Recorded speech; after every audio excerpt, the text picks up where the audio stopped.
aux élections dans des conditions difficiles, vous parlerez de compromis à l'africaine, alors qu'aujourd'hui, ces mêmes Africains sont en train d'attirer votre attention sur cette ignoble et injuste agression due au fait du Rwanda et demandons même des sanctions, personne n'en parle. Voilà ce que je voulais apporter comme précision pour dire, ça aussi, ça doit changer dans la manière de coopérer avec la France et l'Europe.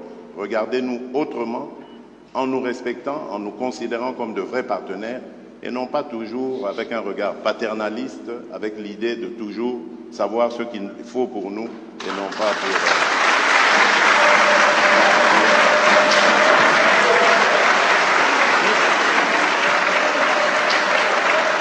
Voilà, merci.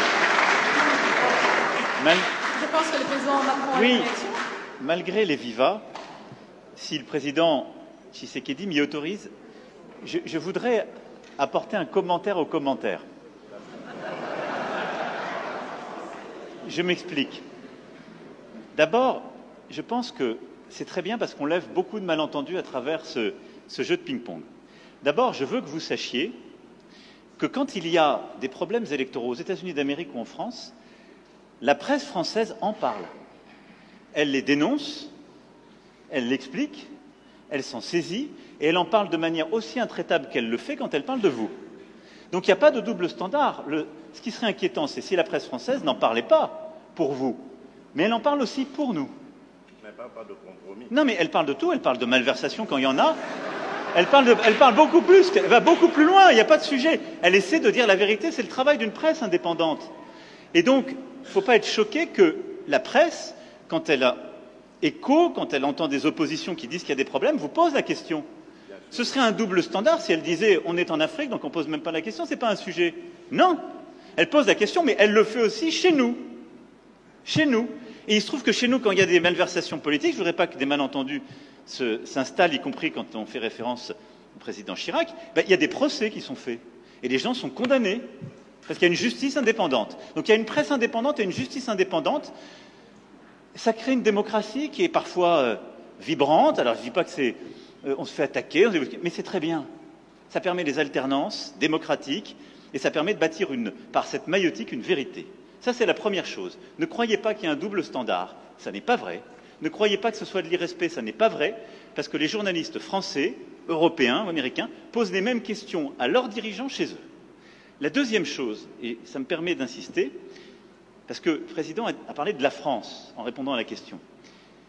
Quand un ou une journaliste française pose une question, ça n'est pas le gouvernement de la France. Et c'est bien comme ça. Mais il ne faut pas tout confondre. Non, parce que non, mais c'est pas une position de la France. Je faisais allusion. Parce qu'il n'y a pas de, il y en a eu. Je faisais allusion au propos de Le Drian. Lui, il est officiel français. Oui, mais le compromis à l'africaine, c'est Le Drian, c'est pas la journaliste. C'est exact, mais ce compromis. Mais cette formule, président, on sait d'où elle est sortie et on sait le contexte électoral. Non, mais on sait le contexte électoral. Et il n'y avait pas de caractère de mépris dans la formule de Jean-Yves Le Drian.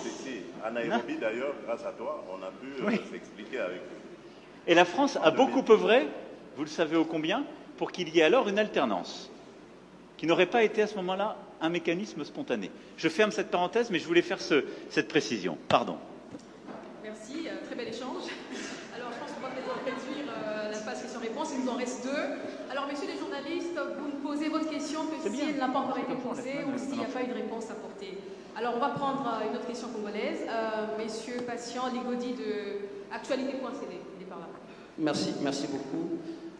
Au président Emmanuel Macron, je suis désolé de revenir là-dessus. En décembre dernier, la secrétaire d'État Chrysoula Zakoro-Poulou a ouvertement condamné au nom de la France le soutien apporté par le Rwanda en 2023. 3 mois plus tard, qu'est-ce qui fait qu'au plus haut niveau, vous n'arrivez toujours pas à le faire? Pourquoi la langue lourde sur cette question? Monsieur le Président, pourquoi le mot agression est considéré comme un mot tabou? Votre homologue juste à votre côté l'a prononcé 6 fois, j'ai compté. Pourquoi avez-vous du mal à nommer l'agression rwandaise alors que tous les rapports indépendants le disent et le prouvent? Vous avez tout à l'heure parlé des discours de vérité. Alors le peuple congolais voudrait également entendre cette vérité de votre bouche, l'agression rwandaise. Au président Tshisekedi, Excellence, N'avez-vous pas l'impression d'être pris au piège par l'EAC et à tous ces processus? 3 calendriers de retrait.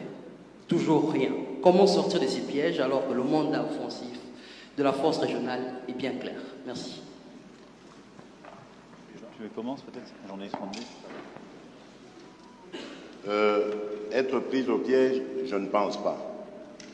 D'abord, lorsque la République démocratique du Congo a décidé d'adhérer à l'EAC, ce n'était pas pour des problèmes sécuritaires. Au contraire, c'était pour des problèmes d'avantages douaniers. Je vous rappelle ici que la majeure partie de nos compatriotes vivant à l'Est, les opérateurs économiques, j'entends, et même bien d'autres dans d'autres secteurs, travaillent souvent avec les pays d'Afrique de l'Est. Et lorsqu'il y a importation de denrées de tout genre, c'est par les ports de Mombasa et de Dar es Salaam principalement que cela vient. Et donc, nos opérateurs économiques n'étaient pas dans les mêmes conditions de concurrence que leurs homologues des pays voisins. Et ça avait un impact négatif pour notre économie parce qu'ils étaient obligés à ce moment-là de migrer vers ces pays, de vivre là-bas et donc de faire gagner plus de ressources à ces pays-là qu'à la République démocratique du Congo. Donc ça, ce n'est que pour l'aspect économique. Il y en a bien d'autres qui ont milité à ce que nous prenions la décision d'adhérer à cette communauté. Et puis, vu la taille de la République démocratique du Congo qui se situe au centre de l'Afrique, ça aurait été une opportunité formidable, surtout en ce qui concerne aujourd'hui la zone de libre-échange continental, l'intégration de l'Afrique. Ça aurait été une opportunité formidable d'adhérer, et ça l'est, c'est une opportunité formidable parce que ça nous permet d'être au cœur de tous ces échanges entre l'océan Indien et l'océan Pacifique. Donc il faut regarder notre adhésion à la communauté d'Afrique de l'Est de cette manière-là.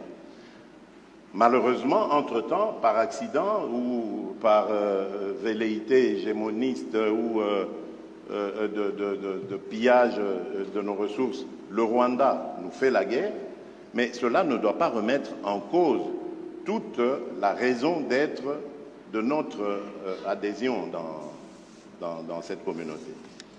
Alors, maintenant, lorsque vous me parlez de piège, je ne suis pas d'accord avec ça. Parce que d'abord, les forces kenyanes se sont déployées comme elles s'étaient engagées de le faire. C'est le cas aujourd'hui.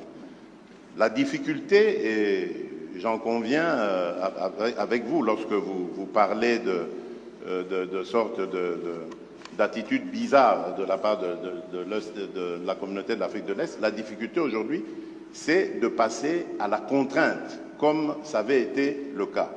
Mais vous savez, la contrainte, c'est la guerre. La guerre, on sait quand on la commence, on ne sait pas quand on la termine. Vous avez plusieurs exemples dans le monde aujourd'hui. Et je crois que ces pays veulent donner la chance à la paix, mais alors jusqu'au bout. Et c'est notre cas aussi, nous, République démocratique du Congo, qui sommes les plus concernés par cette agression. Parce qu'à cause de cette agression, nous sommes obligés aujourd'hui de consacrer nos ressources à renforcer les capacités de notre armée, alors qu'on pouvait continuer avec notre programme de développement local des 145 territoires, avec le financement de la gratuité de l'enseignement, avec le financement de la gratuité et de la couverture santé universelle.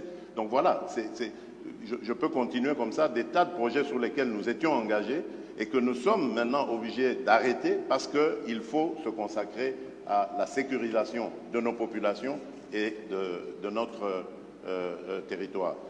Et donc c'est d'abord l'affaire des Congolais avant d'être celle de nos voisins. Nos voisins viennent en aide à ce que nous recouvrions la paix et j'espère qu'ils auront raison. Ils veulent donner une chance à la paix, c'est normal, parce qu'ils pensent qu'engager des ressources à vouloir faire la guerre, c'est des dépenses, beaucoup de dépenses, et même au bout du compte, on n'est pas sûr du résultat.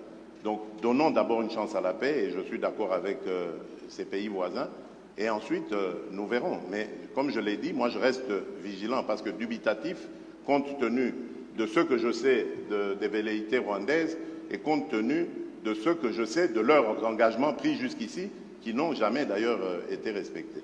Voilà. Pour ce qui est de votre question, j'ai été très clair sur la condamnation du M23 et de tous ceux qui le soutiennent, y compris le Rwanda. Bien sûr. Donc, je ne peux pas être plus clair que ça. Après, ce n'est pas une question de dénonciation, je l'ai fait, nous l'avons fait depuis des mois. Parler d'agression, on l'a fait par des groupes. Des groupes qui sont d'ailleurs des groupes incluant aussi des Congolais, vous le savez comme moi. Donc ça ne serait pas une agression d'une puissance extérieure. Ils sont soutenus par plusieurs puissances extérieures dans une logique de prédation, mais ces groupes ont aussi des ressortissants qui sont votre pays. C'est une réalité. Bon. Donc, je l'ai condamné, et on peut parler tout à fait d'agression, j'ai aucun problème, de tous ces groupes, y compris des ADF et autres. Et la France est un soutien et un allié de la RDC contre à la fois ces pillages, cette volonté de balkanisation. La question qu'il y a derrière ce que vous me demandez, c'est de savoir si on veut passer un cran supplémentaire, elle est tout de suite aux sanctions. J'ai répondu de manière très claire tout à l'heure. Nous dénonçons, nous condamnons, nous accompagnons le processus de médiation régionale, mais au moment où, pour la première fois depuis des mois, alors que jusqu'alors ces processus avaient été mis en échec par des refus de délivrer des visas pour permettre, par exemple, au M23 de bouger, ça a été fait, ils ont pu aller à Luanda. Il y a un processus qui avance. On a un rendez-vous mardi, je serai intempestif à vous dire il faut tout de suite sanctionner.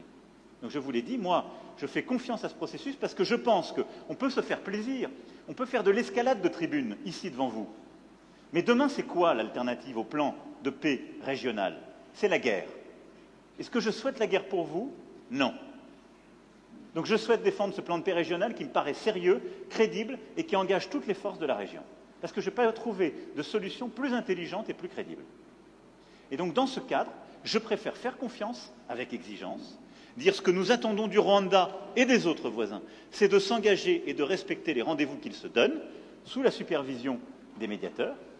Et s'ils ne respectent pas, alors oui, il doit y avoir des sanctions. Je vous le dis très clairement. Mais au bon moment et en fonction du processus qui a été décidé par votre président et ses homologues à Addis Abeba, et qui est sous cette médiation angolaise. Alors la dernière question est de Madame Méral Christelle de France Télévisions. Bonjour, Christelle Méral, donc France Télévisions. La question s'adresse au président français. Monsieur Macron, après plusieurs jours en Afrique, vous rentrez donc demain matin en France. Le pays, mardi, pourrait être bloqué en raison de la réforme des retraites. Alors, est-ce que vous ne redoutez pas que le blocage s'installe? Et puis, si la réforme devait rester très impopulaire, est-ce que vous ne craignez pas que l'on vous reproche de ne pas être à l'écoute des Français? Vous comprendrez bien que j'ai déjà fait plusieurs commentaires sur cette réforme des retraites, qui a fait partie de mon engagement présidentiel. Et je ne vais pas, depuis ici, compte tenu des sujets qu'on est en train d'évoquer, de la lourdeur de l'actualité, de l'importance stratégique de cette tournée en Afrique, faire de nouveaux commentaires sur les commentaires. Je n'ai pas grand-chose de neuf à dire. Donc, ce qui m'importe, c'est surtout d'expliquer à nos compatriotes l'importance, en effet, dans un moment comme le nôtre, de passer 4 jours en Afrique, dans cette région qui est une région où une partie de notre histoire aussi s'est jouée. On était à Brazzaville hier, qui était la capitale de la France libre, où il y a une partie de notre passé, mais surtout beaucoup de notre avenir, sur le plan climatique, sur le plan de la biodiversité, culturelle, linguistique, mais aussi sécuritaire. Et donc, je pense que c'est important que le président de la République française, que les ministres compétents puissent se déployer, y compris dans ces moments-là, pour porter la voix de la France, agir. Et tout n'est pas suspendu à une seule chose, et tout ne doit pas l'être. Et donc, nous continuons à avancer, mais vous avez compris que je ne ferai pas davantage de commentaires sur la vie politique française, ici, depuis Kinshasa, à la fois parce que je n'ai pas grand-chose à dire, et ensuite par respect pour nos amis, compte tenu de ce qu'ils sont en train de vivre. Je voulais simplement vous dire qu'on est ensemble. Tsotsa Elongo, Tuko Pamoja, Tuji Pamwa, Betukele Kimvuka.